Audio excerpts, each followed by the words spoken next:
Chapter 20. The journey from our town to the metropolis was a journey of about 5 hours. It was a little past midday when the 4-horse stagecoach, by which I was a passenger, got into the revel of traffic frayed out about the Cross Keys, Wood Street, Cheapside, London. We Britons had at that time particularly settled that it was treasonable to doubt our having and our being the best of everything. Otherwise, while I was scared by the immensity of London, I think I might have had some faint doubts whether it was not rather ugly, crooked, narrow, and dirty. Mr. Jaggers had duly sent me his address. It was Little Britain, and he had written after it on his card, just out of Smithfield, and close by the coach office. Nevertheless, a hackney coachman, who seemed to have as many capes to his greasy greatcoat as he was years old, packed me up in his coach and hemmed me in with a folding and jingling barrier of steps, as if he were going to take me 50 miles. His getting on his box, which I remember to have been decorated with an old weather-stained pea-green hammercloth moth-eaten into rags, was quite a work of time. It was a wonderful equipage, with 6 great coronets outside, and ragged things behind for I don't know how many footmen to hold on by, and a harrow below them, to prevent amateur footmen from yielding to the temptation. I had scarcely had time to enjoy the coach and to think how like a straw-yard it was, and yet how like a rag shop, and to wonder why the horses' nose-bags were kept inside, when I observed the coachman beginning to get down, as if we were going to stop presently. And stop we presently did, in a gloomy street, at certain offices with an open door, whereon was painted Mr. Jaggers. "How much?" I asked the coachman. The coachman answered, "1 shilling, unless you wished to make it more."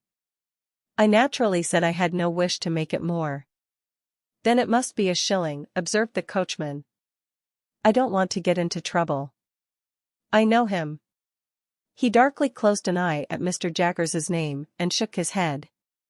When he had got his shilling, and had in course of time completed the ascent to his box, and had got away, which appeared to relieve his mind, I went into the front office with my little portmanteau in my hand and asked, "Was Mr. Jaggers at home?" "He is not," returned the clerk. "He is in court at present." "Am I addressing Mr. Pip?" I signified that he was addressing Mr. Pip. "Mr. Jaggers left word, would you wait in his room? He couldn't say how long he might be, having a case on. But it stands to reason, his time being valuable, that he won't be longer than he can help." With those words, the clerk opened a door, and ushered me into an inner chamber at the back. Here, we found a gentleman with one eye, in a velveteen suit and knee breeches, who wiped his nose with his sleeve on being interrupted in the perusal of the newspaper. "Go and wait outside, Mike," said the clerk. I began to say that I hoped I was not interrupting, when the clerk shoved this gentleman out with as little ceremony as I ever saw used, and tossing his fur cap out after him, left me alone. Mr. Jaggers's room was lighted by a skylight only, and was a most dismal place, the skylight, eccentrically pitched like a broken head, and the distorted adjoining houses looking as if they had twisted themselves to peep down at me through it. There were not so many papers about, as I should have expected to see, and there were some odd objects about, that I should not have expected to see, such as an old rusty pistol, a sword in a scabbard, several strange-looking boxes and packages, and 2 dreadful casts on a shelf, of faces peculiarly swollen, and twitchy about the nose. Mr. Jaggers's own high-backed chair was of deadly black horsehair, with rows of brass nails round it, like a coffin, and I fancied I could see how he leaned back in it, and bit his forefinger at the clients. The room was but small, and the clients seemed to have had a habit of backing up against the wall, especially opposite to Mr. Jaggers's chair, being greasy with shoulders. I recalled, too, that the one-eyed gentleman had shuffled forth against the wall when I was the innocent cause of his being turned out. I sat down in the cliental chair placed over against Mr. Jaggers's chair, and became fascinated by the dismal atmosphere of the place. I called to mind that the clerk had the same air of knowing something to everybody else's disadvantage, as his master had. I wondered how many other clerks there were upstairs, and whether they all claimed to have the same detrimental mastery of their fellow creatures. I wondered what was the history of all the odd litter about the room, and how it came there. I wondered whether the two swollen faces were of Mr. Jaggers's family, and, if he were so unfortunate as to have had a pair of such ill-looking relations, why he stuck them on that dusty perch for the blacks and flies to settle on, instead of giving them a place at home. Of course I had no experience of a London summer day, and my spirits may have been oppressed by the hot exhausted air, and by the dust and grit that lay thick on everything. But I sat wondering and waiting in Mr. Jaggers's close room, until I really could not bear the two casts on the shelf above Mr. Jaggers's chair, and got up and went out. When I told the clerk that I would take a turn in the air while I waited, he advised me to go round the corner and I should come into Smithfield. So I came into Smithfield, and the shameful place, being all asmear with filth and fat and blood and foam, seemed to stick to me. So, I rubbed it off with all possible speed by turning into a street where I saw the great black dome of St. Paul's bulging at me from behind a grim stone building which a bystander said was Newgate Prison. Following the wall of the jail, I found the roadway covered with straw to deaden the noise of passing vehicles, and from this, and from the quantity of people standing about smelling strongly of spirits and beer, I inferred that the trials were on.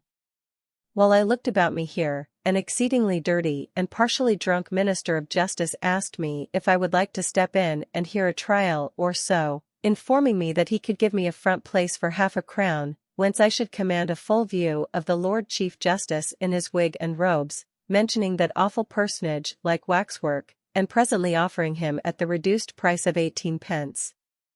As I declined the proposal on the plea of an appointment, he was so good as to take me into a yard and show me where the gallows was kept, and also where people were publicly whipped, and then he showed me the debtor's door, out of which culprits came to be hanged, heightening the interest of that dreadful portal by giving me to understand that 4 on M would come out at that door the day after tomorrow at 8 in the morning, to be killed in a row. This was horrible, and gave me a sickening idea of London, the more so as the Lord Chief Justice's proprietor wore, from his hat down to his boots and up again to his pocket handkerchief inclusive, mildewed clothes which had evidently not belonged to him originally, and which I took it into my head he had bought cheap of the executioner. Under these circumstances I thought myself well rid of him for a shilling. I dropped into the office to ask if Mr. Jaggers had come in yet, and I found he had not, and I strolled out again. This time I made the tour of Little Britain, and turned into Bartholomew Close, and now I became aware that other people were waiting about for Mr. Jaggers, as well as I. There were 2 men of secret appearance lounging in Bartholomew Close, and thoughtfully fitting their feet into the cracks of the pavement as they talked together, one of whom said to the other when they first passed me, that Jaggers would do it if it was to be done. There was a knot of 3 men and 2 women standing at a corner, and one of the women was crying on her dirty shawl, and the other comforted her by saying, as she pulled her own shawl over her shoulders, "Jaggers is for him, Melia, and what more could you have?" There was a red-eyed little Jew who came into the close while I was loitering there, in company with a second little Jew whom he sent upon an errand, and while the messenger was gone, I remarked this Jew, who was of a highly excitable temperament, performing a jig of anxiety under a lamp-post and accompanying himself, in a kind of frenzy, with the words, "Oh Jaggerth, Jaggerth, Jaggerth. All otherth if Cagmaggerth, give me Jaggerth." These testimonies to the popularity of my guardian made a deep impression on me, and I admired and wondered more than ever. At length, as I was looking out at the iron gate of Bartholomew Close into Little Britain, I saw Mr. Jaggers coming across the road towards me. All the others who were waiting saw him at the same time, and there was quite a rush at him. Mr. Jaggers, putting a hand on my shoulder and walking me on at his side without saying anything to me, addressed himself to his followers. First, he took the 2 secret men. "Now, I have nothing to say to you," said Mr. Jaggers, throwing his finger at them. "I want to know no more than I know. As to the result, it's a toss-up. I told you from the first it was a toss-up. Have you paid Wemmick?" "We made the money up this morning, sir," said one of the men, submissively, while the other perused Mr. Jaggers's face. "I don't ask you when you made it up, or where, or whether you made it up at all. Has Wemmick got it? Yes, sir, said both the men together. Very well, then you may go. Now, I won't have it, said Mr. Jaggers, waving his hand at them to put them behind him. If you say a word to me, I'll throw up the case. We thought, Mr. Jaggers, one of the men began, pulling off his hat.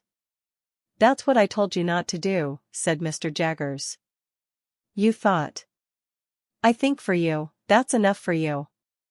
If I want you, I know where to find you, I don't want you to find me. Now I won't have it. I won't hear a word. The two men looked at one another as Mr. Jaggers waved them behind again, and humbly fell back and were heard no more. And now you, said Mr. Jaggers, suddenly stopping, and turning on the two women with the shawls, from whom the three men had meekly separated. Oh. Amelia, is it? Yes, Mr. Jaggers. And do you remember, retorted Mr. Jaggers, that but for me you wouldn't be here and couldn't be here? Oh yes, sir, exclaimed both women together. Lord bless you, sir, well we knows that. Then why, said Mr. Jaggers, do you come here? My bill, sir, the crying woman pleaded. Now, I tell you what, said Mr. Jaggers. Once for all. If you don't know that your bill's in good hands, I know it. And if you come here bothering about your bill, I'll make an example of both your bill and you, and let him slip through my fingers. Have you paid Wemmick? Oh yes, sir. Every farden. Very well. Then you have done all you have got to do. Say another word, one single word, and Wemmick shall give you your money back. This terrible threat caused the two women to fall off immediately. No one remained now, but the excitable Jew, who had already raised the skirts of Mr. Jaggers's coat to his lips several times. I don't know this man, said Mr. Jaggers, in the same devastating strain. What does this fellow want? Ma fear Mr. Jaggerth. Hound brother to Abraham Lathareth? Who's he? Said Mr. Jaggers. Let go of my coat. The suitor, kissing the hem of the garment again before relinquishing it, replied, Abraham Lathareth, on thuth Pythian plate. You're too late, said Mr. Jaggers.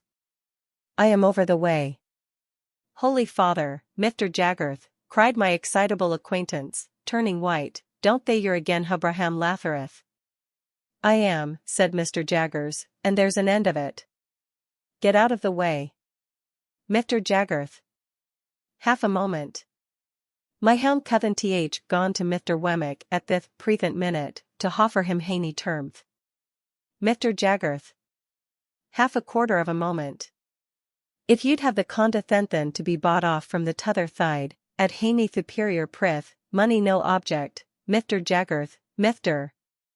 My guardian threw his supplicant off with supreme indifference, and left him dancing on the pavement as if it were red hot. Without further interruption, we reached the front office, where we found the clerk and the man in velveteen with the fur cap. Here's Mike, said the clerk, getting down from his stool, and approaching Mr. Jaggers confidentially. Oh, said Mr. Jaggers, turning to the man, who was pulling a lock of hair in the middle of his forehead, like the bull in Cock Robin pulling at the bell rope, your man comes on this afternoon. Well? Well, Mossar Jaggers, returned Mike, in the voice of a sufferer from a constitutional cold, arter a deal o' trouble, I've found one, sir, as might do. What is he prepared to swear?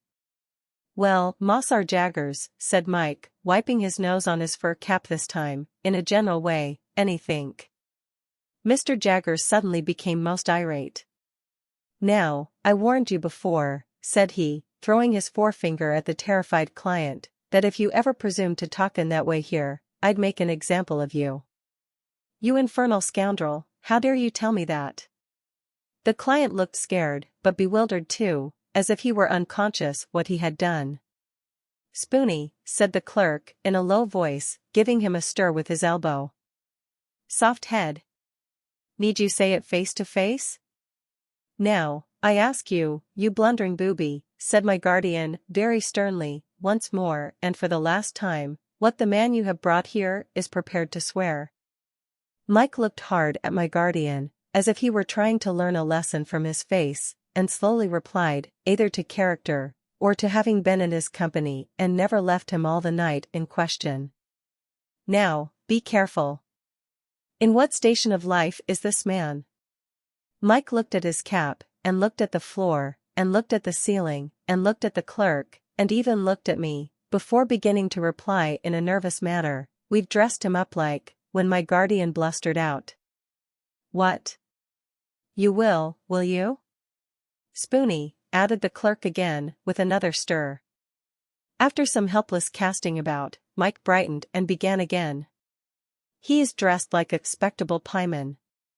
A sort of a pastry cook." "Is he here?" asked my guardian.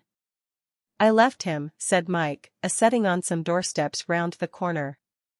"Take him past that window, and let me see him." The window indicated was the office window. We all three went to it, behind the wire blind, and presently saw the client go by in an accidental manner, with a murderous-looking tall individual, in a short suit of white linen and a paper cap. This guileless confectioner was not by any means sober, and had a black eye in the green stage of recovery, which was painted over. "Tell him to take his witness away directly," said my guardian to the clerk, in extreme disgust, "and ask him what he means by bringing such a fellow as that." My guardian then took me into his own room, and while he lunched, standing, from a sandwich box and a pocket flask of sherry, he seemed to bully his very sandwich as he ate it, informed me what arrangements he had made for me. I was to go to Barnard's Inn, to young Mr. Pocket's rooms, where a bed had been sent in for my accommodation. I was to remain with young Mr. Pocket until Monday. On Monday I was to go with him to his father's house on a visit, that I might try how I liked it. Also, I was told what my allowance was to be. It was a very liberal one, and had handed to me from one of my guardian's drawers the cards of certain tradesmen with whom I was to deal for all kinds of clothes, and such other things as I could in reason want. "You will find your credit good, Mr. Pip," said my guardian, whose flask of sherry smelt like a whole caskful, as he hastily refreshed himself, "but I shall by this means be able to check your bills, and to pull you up if I find you outrunning the constable. Of course you'll go wrong somehow, but that's no fault of mine." After I had pondered a little over this encouraging sentiment, I asked Mr. Jaggers if I could send for a coach. He said it was not worth while, I was so near my destination. Wemmick should walk round with me, if I pleased. I then found that Wemmick was the clerk in the next room. Another clerk was rung down from upstairs to take his place while he was out, and I accompanied him into the street, after shaking hands with my guardian.